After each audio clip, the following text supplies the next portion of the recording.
ಸಲ್ಲಿಸಿದ್ರು. So ಹೀಗಾಗಿ ಮೈಸೂರು ಜಿಲ್ಲಾಡಳಿತ ನಿನ್ನೆ ಕಲಾಮಂದಿರದ ಆವರಣದಲ್ಲೂ ಕೂಡ ವ್ಯವಸ್ಥೆಗಳನ್ನ ಮಾಡ್ಕೊಂಡಿತ್ತು. ಅಲ್ಲೂ ಕೂಡ ಸಾವಿರಾರು ಜನರು ಕೂಡ ಭಾಗಿಯಾಗಿ ಭೈರಪ್ಪ ಅವರಿಗೆ ಅಂತಿಮವನ್ನು ಸಲ್ಲಿಸಿದ್ರು.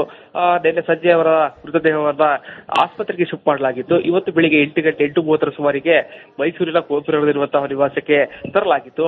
ಅಲ್ಲೂ ಕೂಡ ಸುಮಾರು 1-1.5 ಗಂಟೆಗಳಷ್ಟು ಸಾರ್ವಜನಿಕರು ಸಾಕಷ್ಟು ಸಂಖ್ಯೆಯಲ್ಲಿ ಬಂದು ಅವರಿಗೆ ಅಂತಿಮವನ್ನು ಸಲ್ಲಿಸಿದ್ರು. ಇದಾದ ಬಳಿಕ ಮನೆಯಲ್ಲೂ ಕೂಡ ಒಂದಷ್ಟು ಪೂಜಾ ವಿಧಿವಿಧಾನಗಳು ನೆರವೇರಿತು. ಅದಾದ ಬಳಿಕ ನೇರವಾಗಿ ಚಾಮುಂಡಿ ಬೆಟ್ಟ ತಪ್ಪಲಿರುವಂತಹ ರುದ್ರಭೂಮಿಗೆ ತಂದು ಇಲ್ಲೂ ಕೂಡ ಸಕಲ ಸರ್ಕಾರಿ ಗೌರವಗಳನ್ನು ಈಗಾಗಲೇ ಸಲ್ಲಿಸಲಾಯಿತು. ಖುದ್ದು ಕೇಂದ್ರ ಸಚಿವರಾದಂತಹ ಪ್ರಹ್ಲಾದ್ ಜೋಶಿ ಇರಬಹುದು, ಮೈಸೂರು ಜಿಲ್ಲಾ ಉಸ್ತುವಾರಿ ಸಚಿವರಾದಂತಹ ಡಾಕ್ಟರ್ ಎಚ್ ಸಿ ಮಾಧವಪ್ಪ ಸೇರಿದಂತೆ ಶಾಸಕ ಶ್ರೀವತ್ಸ ಸೇರಿದಂತೆ ಹಲವು ಗಣ್ಯರು ಇರಬಹುದು. ಜೊತೆಗೆ ಎಸ್ ಎಲ್ ಭೈರಪ್ಪನವರ ಹುಟ್ಟೂರಿನಿಂದ ಬಂದಿರುವಂತಹ ಗ್ರಾಮಸ್ಥರಿರುವುದು ಸಾಕಷ್ಟು ಸಂಖ್ಯೆಯಲ್ಲೂ ಕೂಡ ಬೆಳಿಗ್ಗೆಯಿಂದಲೂ ಕೂಡ ಇಲ್ಲಿಗೆ ಬಂದಿದ್ದಾರೆ. ಎಲ್ಲರೂ ಕೂಡ ಖುದ್ದು ಅಂತಿಮವನ್ನು ಸಲ್ಲಿಸೋದಕ್ಕೆ ಜಿಲ್ಲಾಡಳಿತ ಸಾಕಷ್ಟು ಸಕಲ ವ್ಯವಸ್ಥೆಗಳನ್ನ ಮಾಡಿಕೊಂಡಿದೆ. ಈಗಲೂ ಕೂಡ ಸಾಕಷ್ಟು ಪೂಜಾ ವಿಧಿವಿಧಾನಗಳು ನಡೀತಾ ಇದೆ. ಎಲ್ಲರೂ ಕುಳಿತು ಅಂತಿಮ ನಮನವನ್ನ ಭೈರಪ್ಪನವರಿಗೆ ಸಲ್ಲಿಸ್ತಾ ಇದ್ದಾರೆ. ಅವರ ಇಬ್ಬರು ಮಕ್ಕಳು ಕೂಡ ಸಮ್ಮುಖದಲ್ಲಿ ಅಂತಿಮ ವಿಧಿವಿಧಾನ ನೆರವೇರ್ತಾ ಇದೆ. ಸಹಜವಾಗಿಯೇ ಗಂಡನ ಕಳ್ಕೊಂಡಂತಹ ದುಃಖ ಪತ್ನಿಗೆ ಇದ್ದೇ ಇರುತ್ತೆ. ಜೊತೆಗೆ ಇಬ್ಬರು ಮಕ್ಕಳು ಕೂಡ ಖುದ್ದು ನಿಂತು ಎಲ್ಲಾ ಪೂಜಾ ವಿಧಿವಿಧಾನಗಳಲ್ಲಿ ಭಾಗಿಯಾಗ್ತಾ ಇದ್ದಾರೆ. ಜನರು ಕೂಡ ಈಗಾಗಲೇ ಅವರ ಮೇಲೆ ಇಟ್ಟಂತಹ ಅಭಿಮಾನಕ್ಕೂ ಅವರ ಪುಸ್ತಕವನ್ನು ಓದಿದಂತಹ ಸಾಕಷ್ಟು ಜನರು ಕೂಡ ಬಂದು ಅವರಿಗೆ ಅಂತಿಮವನ್ನು ಸಲ್ಲಿಸುವಂತಹ ಕೆಲಸವನ್ನು ಮಾಡ್ತಾ ಇದ್ದಾರೆ. ಈಗಾಗಲೇ ಪೊಲೀಸರು ಕೂಡ ಅಂತಿಮ ಗೌರವ ಸಕಲ ಸರ್ಕಾರಿ ಗೌರವ ಸಲ್ಲಿಸಿದ್ರು. ಇನ್ನೇನು ಕೆಲವೇ ಕ್ಷಣಗಳಲ್ಲಿ ಅವರನ್ನ ಅವರ ಚಿತೆಗೆ ಅಗ್ನಿ ಸ್ಪರ್ಶವನ್ನು ಅವರ ಮಕ್ಕಳು ಕೂಡ ಮಾಡುವಂತದ್ದು. ಶ್ರೀಪಾದ್, ಓಕೆ, ಥ್ಯಾಂಕ್ ಯು ಮಾಹಿತಿ. ಈಗಾಗಲೇ ನಾನು ಹೇಳ್ತಾ ಇದ್ದೆ, ಭೈರಪ್ಪ ಅವರಿಗೆ ಹಲವು ಪ್ರಶಸ್ತಿಗಳು ಕೂಡ ಸಂದಿದ್ವು ಅಂತ ಹೇಳಿ. ಈ ಸಂದರ್ಭದಲ್ಲಿ ಅವೆಲ್ಲವನ್ನು ಕೂಡ ನಾವು ಮೆಲುಕು ಹಾಕಬೇಕು. ಈ ಮೂಲಕ ಅವರಿಗೆ ಶ್ರದ್ಧಾಂಜಲಿಯನ್ನ ಸಲ್ಲಿಸುವಂತದ್ದು. 1999ರಲ್ಲಿ ಕನಕಪುರದ ನಡೆದ 67ನೇ ಅಖಿಲ ಕರ್ನಾಟಕ ಕನ್ನಡ ಸಾಹಿತ್ಯ ಸಮ್ಮೇಳನದ ಅಧ್ಯಕ್ಷ ಸ್ಥಾನದ ಗೌರವ ಅವರಿಗೆ ಸಿಕ್ಕಿತ್ತು. ಇನ್ನ ಬಹಳ ಮುಖ್ಯವಾಗಿ ಕನ್ನಡದಲ್ಲಿ ಸರಸ್ವತಿ ಸಮ್ಮಾನ್ ಪ್ರಶಸ್ತಿಯನ್ನ ಪಡೆದವರಲ್ಲಿ ಇವರೇ ಮೊದಲಿಗರು. ಇನ್ನ ಇವರ ಕಾದಂಬರಿಗಳು ಸಿನಿಮಾ ಆಗಿದೆ. ಭೈರಪ್ಪನವರು ಅವರ ಕಾದಂಬರಿಗಳು ಜನಪ್ರಿಯ ಆಗಿದ್ವು, ಹಲವು ಬಾರಿ ಮರುಮುದ್ರಣ ಆಗಿದ್ವು. ಕೇವಲ ಕನ್ನಡಕ್ಕೆ ಸೀಮಿತ ಆಗದೆ ಮರಾಠಿ, ಇಂಗ್ಲಿಷ್, ಹಿಂದಿ ಮೊದಲಾದ ಭಾಷೆಗಳಿಗೆ ಇವರ ಕಾದಂಬರಿಗಳು ಅನುವಾದ ಕೂಡ ಆಗಿದೆ. ವಂಶವೃಕ್ಷ, ತಬ್ಬಲಿಯು ನೀನಾದ ಮಗನೇ ಈ ಕಾದಂಬರಿಗಳು ಚಲನಚಿತ್ರ ಆಗಿದೆ. ಧಾರಾವಾಹಿಗಳು ಕೂಡ ಆಗಿದೆ, ಹಲವು ಕಾದಂಬರಿಗಳು, ಗೃಹಭಂಗ ಇತ್ಯಾದಿ.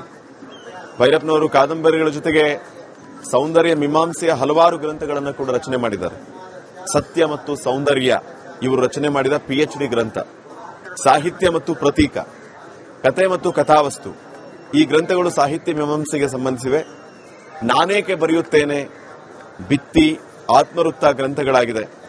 ಆವರಣ, ಕವಲು ಅವರ ಇತ್ತೀಚಿನ ಕಾದಂಬರಿ. ಅವರ ಪ್ರಮುಖ ಕಾದಂಬರಿಗಳಂತಂದ್ರೆ ವಂಶವೃಕ್ಷ, ದಾಟು, ತಂತು, ಅಂಚು, ಪರ್ವ, ಗೃಹಭಂಗ, ಅನ್ವೇಷಣ, ಮಂದ್ರ, ಸಾರ್ಥ, ನಾಯಿನೆರಳು, ಧರ್ಮಶ್ರೀ, ದೂರ ಸರಿದರು, ಮತದಾನ ಮುಂತಾದವು. ಇನ್ನ ಹಲವು ಪ್ರಶಸ್ತಿಗಳು ಕೂಡ ಇವರಿಗೆ ಸಂದಿರೋದರ ಬಗ್ಗೆ ನಾನು ಮಾಹಿತಿಯನ್ನ ನೀಡ್ತಾ ಇದ್ದೆ. ಪದ್ಮ ಪ್ರಶಸ್ತಿಗಳು ಕೂಡ ಇವರನ್ನ ಅರಸಿ ಬಂದಿವೆ. ಪ್ರಶಸ್ತಿಯನ್ನ ಅರಸಿಕೊಂಡು ಇವರು ಹೋದವರಲ್ಲ, ಅಥವಾ ಅವರು ತಮ್ಮ ಒಂದು ಡಾಕ್ಯುಮೆಂಟರಿಯಲ್ಲಿಯೂ ಕೂಡ ಹೇಳ್ಕೊಡ್ತಾರೆ, ಜನ ಮೆಚ್ಚಬೇಕು ಅಂತ ಅಥವಾ ನನಗೆ ಪ್ರಶಸ್ತಿ ಸಿಗಬೇಕು ಅಂತ ನಾನು ಬರೆಯೋದಲ್ಲ, ಆದ ಅನುಭವವನ್ನ, ವಾಸ್ತವವನ್ನ ಅಕ್ಷರಗಳ ರೂಪದಲ್ಲಿ ನಾನು ವ್ಯಕ್ತಪಡಿಸ್ತೇನೆ ಅಂತ.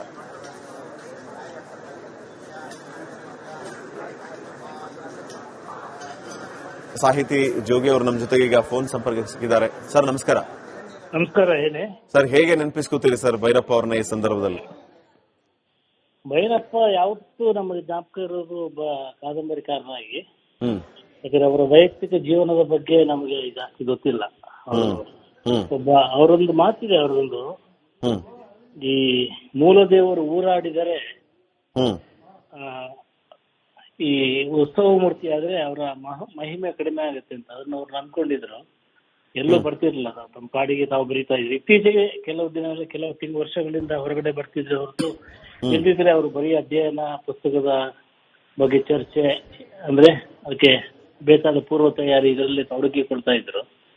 ಹೀಗಾಗಿ ಅವರನ್ನ ಯಾವುದೋ ಸಮಾರಂಭದಲ್ಲಿ ಮತ್ತೆ ಮತ್ತೆ ನೋಡ್ಲಿಕ್ಕೆ ಸಾಧ್ಯ ಆಗ್ತಿರ್ಲಿಲ್ಲ. ಇಬ್ರು ಆತರ ನಮ್ಗೆ ಅನಿಸಿದ್ದು. ಒಂದು ತೇಜಸ್ವಿ ಅವರು, ಒಂದು ಭೈರಪ್ಪನವರು. ಇಬ್ರು ಕೂಡ ತಾವು ಕಟ್ಟಿದ ಒಂದು ಕೋಟೆಯೊಳಗೆ ಕೂತ್ಕೊಂಡು ಬರೆದವರು.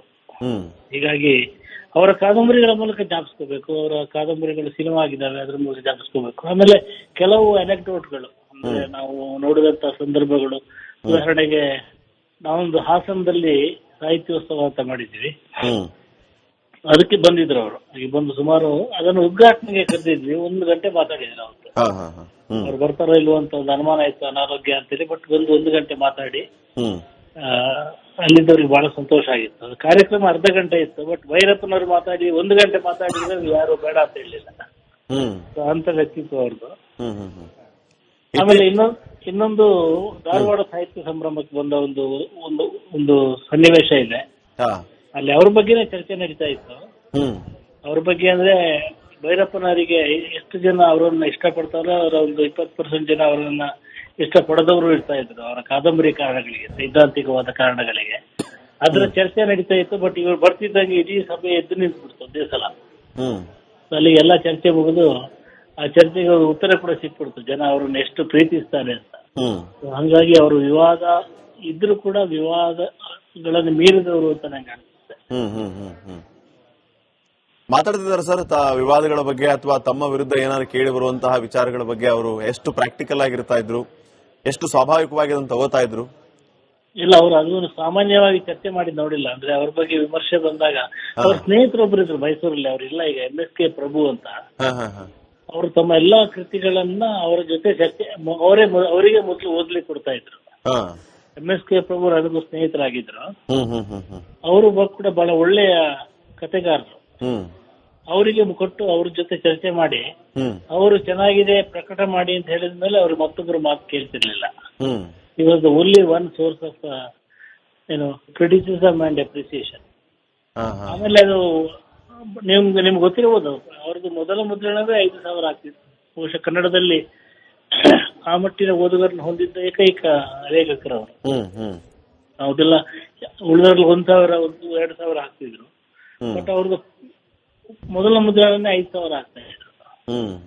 ಅದು ಹೋಗ್ತಾ ಒಂದು 25 ಮುದ್ರಣ 30 ಮುದ್ರಣ ಆಗ್ತಾ ಇತ್ತು. ಸೊ ಅವರಿಗೆ ಒಂದು ಸೆಟ್ ಆಫ್ ರೀಡರ್ಸ್ ಅಂತ ಕಾಯ್ತಾ ಇರ್ತಾರಲ್ಲ, ಇದು ಹೆಂಗೆ ಈ ಒಂದು ರಾಜ್ಕುಮಾರ್ ಸಿನಿಮಾ ಬರುತ್ತೆ ನೆಕ್ಸ್ಟ್ ಯಾವ್ದು ಕಾಯ್ತಾ ಇದ್ರಲ್ಲ, ಹಂಗೆ ಭೈರಪ್ಪನವರ ಕಾದಂಬರಿ ಬರುತ್ತೆ ನೆಕ್ಸ್ಟ್ ಬರುತ್ತೆ ಅಂತ. ಅಂದ್ರೆ ಅವರು ಮೊದಲೇ ಈಗ ಮಾಡ್ತೀವಲ್ಲ ಫೇಸ್ಬುಕ್ ಅಲ್ಲಿ ಪ್ರಚಾರ ಮಾಡೋದು ಅದೆಲ್ಲ ಮಾಡ್ತಿರ್ಲಿಲ್ಲ ಅವರು. ಬಿಡುಗಡೆಗೆ 1 ವಾರ ಮುಂಚೆ ಗೊತ್ತಾಗೋದು ಅವರು ಹೊಸ ಪುಸ್ತಕ ಬರ್ತಾ ಇದೆ ಅಂತ. ಅದನ್ನ ಆಲ್ರೆಡಿ ಬುಕ್ ಮಾಡಿಕೊಂಡು ತಕ್ಷಣ ಖಾಲಿ ಆಗೋದು. ಅದು ಈ ಬಿಸಿ ದೋಸೆ ಅಂತ ಹೇಳ್ತಾರಲ್ಲ ಆ ತರ ಖಾಲಿ ಆಗೋದು. ಇತ್ತೀಚೆಗೆ ಭೇಟಿಯಾಗಿದ್ದು ಸರ್ ನಾನು ಅವ್ರನ್ನ ಇತ್ತೀಚೆಗೆ ವಿಶ್ವೇಶ್ವರ ಭಟ್ರ ಒಂದು ಪ್ರವಾಸ ಪ್ರಭಾ ಅಂತ ಒಂದು ಪತ್ರಿಕೆಯ ಉದ್ಘಾಟನಾ ಸಮಾರಂಭಕ್ಕೆ ಹೋಗಿದ್ದೆ. ಅಲ್ಲಿ ಆಕಸ್ಮಿಕವಾಗಿ ಸಿಕ್ಕಿದ್ರು. ನಾನು ಅವ್ರ ಮನೆಗೆ ಒಂದು 7-8 ಸಲ ಹೋಗಿದ್ದೆ. ಅವ್ರ ಹತ್ರ ಏನು ಮಾತಾಡಬೇಕಂತ ನನಗೆ ಗೊತ್ತಾಗ್ತಿರ್ಲಿಲ್ಲ, ಯಾಕಂದ್ರೆ ಅವ್ರ ಮಾತನ್ನು ಕೇಳಿಸ್ಕೊತಾ ಇದ್ದೆ ಅಷ್ಟೇ. ಬಟ್ ಅಲ್ಲಿ ಸಿಕ್ಕಿದಾಗ ನಾನು ಮಾತಾಡ್ಲಿಕ್ಕೆ ಪ್ರಯತ್ನ ಪಟ್ಟೆ. ಬಟ್ ಅವ್ರಿಗೆ ಕಿವಿ ಸ್ವಲ್ಪ ಬಂಧವಾಗಿತ್ತು, ಮಾತು ಕೇಳ್ತಿರ್ಲಿಲ್ಲ. ಸೊ ಅಲ್ಲಿ ಭೇಟಿಯಾದಾಗ ಬಹಳ ಕುಸಿದು ಹೋಗಿದ್ರು. ಅಂದ್ರೆ ಆರೋಗ್ಯ ವೃದ್ಧಾಪ್ಯ 2 ಸೇರ್ಕೊಂಡು ಅವ್ರನ್ನ ಹಣ್ಣಾಗಿಸಿತ್ತು. ಮತ್ತೆ ಅವ್ರಿಗೆ ಇನ್ನೇನೋ ಬರೀಬೇಕು ಅಂತ ಆಸೆ ಇತ್ತು ಅಂತ ಕೇಳಿದೆ. ಬಟ್ ಅವ್ರು ಬರೆಯೋ ಸ್ಥಿತಿಲಿ ಇರ್ಲಿಲ್ಲ. ಐ ಥಿಂಕ್ ಅವರು ಸರಿಯಾದ ಒಂದು ಅವ್ರಿಗೊಂದು ನಂಬಿಕೆ ಇತ್ತು. ಈ ಭಾರತೀಯ ಪರಂಪರೆಯಲ್ಲಿ ಒಂದು ಮಾತಿದೆಯಲ್ಲ, ಅನಾಯಾಸೇನ ಮರಣಂ ವಿನಾ ದೈನ್ಯನ ಜೀವನಂ ಅಂತ. ಅಂದ್ರೆ ಆಯಾಸವಿಲ್ಲದ ಮರಣ ಮತ್ತು ದೈನ್ಯವಿಲ್ಲದ ಜೀವನ. ಅವರು ಅದನ್ನ ಎರಡನ್ನು ಬದುಕಿದ್ರು ಅಂತ ನಂಗೆ ಅನಿಸುತ್ತೆ, ಎರಡನ್ನು ಸಾಧಿಸಿದ್ರು ಅಂತ ಅನಿಸುತ್ತೆ.